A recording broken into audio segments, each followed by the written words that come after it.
आपने कई horror story सुनी होंगी, लेकिन इस और लेजेंड को सुनकर शायद आप कभी कोई डॉल नहीं खरीदेंगे।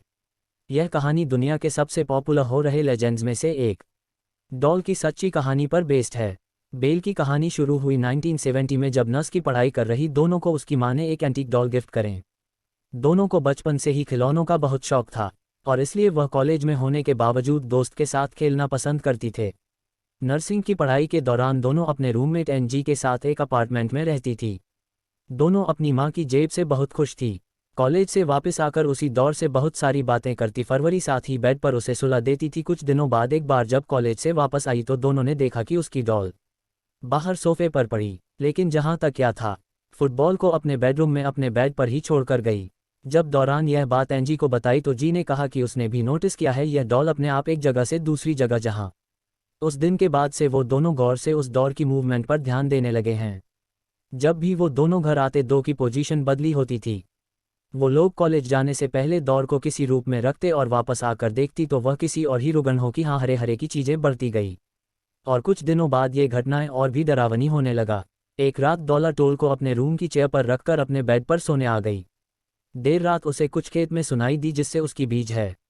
जब उसमें हल्की सी आंख खोली तो उसे ऐसा लगा जैसे उस नियम है। रैना को एकदम से उसकी घूरती हुई आंखों से बहुत डर लगा। वह तुरंत उठ खड़ी हुई और उस डॉल को बाहर सोफे पर रखकर वापस सोने आ गए। कुछ और दिन बीतेगा में ऐसी घटनाएं बढ़ने लगी। एक शाम जब दोनों और एनर्जी कॉलेज से वापस आए तो उन्होंने देखा कि अपार्टमेंट की कॉरिडोर में बहुत सारे पेपर स्प्रे। इस पर किसी बच्चे की हैंडराइटिंग में लिखा था, हेल्प मी, और कॉरिडोर के एंड पर दोनों की थी जो एनजी के रूम के दरवाजे से करते हैं। वो दोनों पेपर्स पढ़कर काफ़ी घबरा गए। दोनों जब उस दौर के पास गई तो उसकी आंखें फटी की फटी रह गई। उस दौर के चेहरे पर खून लगा हुआ था और उसके बाल खून से लथपथ थे। इस घटना के तुरंत बाद भी उन्होंने चर्च के पृष्ठ को बुला लिया जिसमें बताया कि वह डॉल है, यानी उस दौर के अंदर एक आत्मा है। जब प्रिंस ने उस आत्मा से बात करें तो शर्मा ने बताया कि वो एक 7 साल की बच्ची है जिसका नाम है फिजिक्स और उसकी मौत दोनों और एनर्जी के अपार्टमेंट में से एक रोड एक्सीडेंट में हुई थी।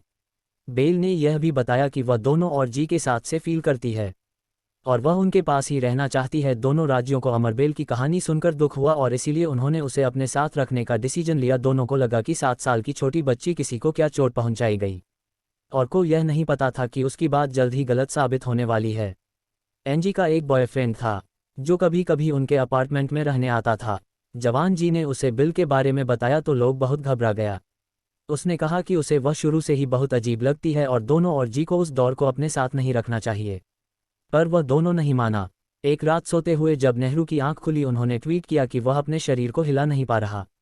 वह घबरा गया और उसे एक छोटी बच्ची की अस्सी सुनाई है जब नीचे अपने पैरों की तरह है। रूस के देखते हैं हाथी को राखी गई, उसका गला घोटना सीमित हो गया। इतना डर गया था कि वह बेहोश हो गए। अगले दिन जब उसे होश आया तो उसने देखा कि आना बिल तो अपने रूम में ही। समझ नहीं आ रहा था कि रात को दूसरे एक्सपीरियंस या कोई भयानक सपना था या असलियत में ऐसा कुछ हुआ था। लू और एनजी अपार्टमेंट में अकेले थे। अचानक दोनों की कमरे से उन्हें किसी चीज़ के बहुत जोर से गिरने की आवाज़ आई थी। उन्हें लगा कि उस अपार्टमेंट में शायद कोई चोर घुस आया। लू जल्दी से दोनों के रूम में गया लेकिन रूम तो एकदम खाली था।